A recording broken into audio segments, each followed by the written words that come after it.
you have to understand, extracting anger from its root is impossible. Because if a person has no anger, he's not a human being. But what Islam orders you to do is to control it, to put a nozzle on it so that it can be harnessed and it can be driven in the right way. How do we harness it? By knowing the consequences of your anger, what it would drive you to. By accompanying people of righteousness, of deen. When you accompany imams, righteous people, students of knowledge, and see how they react, you become calm and tame. When you see how the Prophet used to behave, alayhi salatu wasalam, in places that my horns grow if I were in his shoes. But the Prophet did not behave in such a bad manner or a rude manner. Rather, he was kind and tolerant and forgiving. This, how you perfect your own self.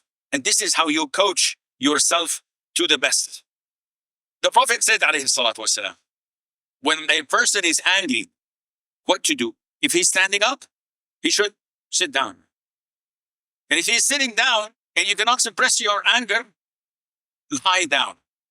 And if you feel the urge to do something, go and make wudu. Because wudu is water and anger is from shaitan, who's from fire. And this extinguishes your anger. When you're angry, Satan messes up with your head. Don't we have road rage? I don't know if in Canada you have this, or in America they just pull their Glock and they shoot people.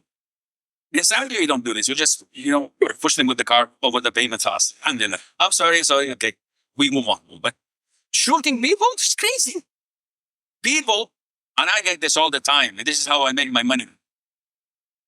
People come and knocking on my door at midnight.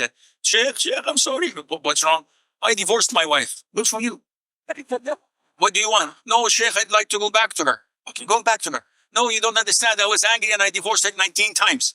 What is this? This is a semi-automatic. Even semi-automatic doesn't give 19 talqa, 19 shot at this rate. So they come and ask for redemption. How to reconcile. They knock on shuyukh's doors. That's good for business, but it's not good for your Islam. It's not good for your kids. They cry and weep, Sheikh, I have 6 children. Why didn't you think of the consequences? And was it worth it? No, wallahi, Sheikh, it wasn't. She always puts too much salt in the food. But I should have tolerated it. It's too late. This is what anger does for you. You have to suppress your anger. Like you go to the gym to grow your muscles, go to this mental gym to control your anger and your emotions. 2 men were fighting in front of the Prophet ﷺ and his companions. One of them, his eyes were red, his veins were pumping, and his whole posture was, out of this world. The Prophet said, I know a word. If he says it, all this anger would go away.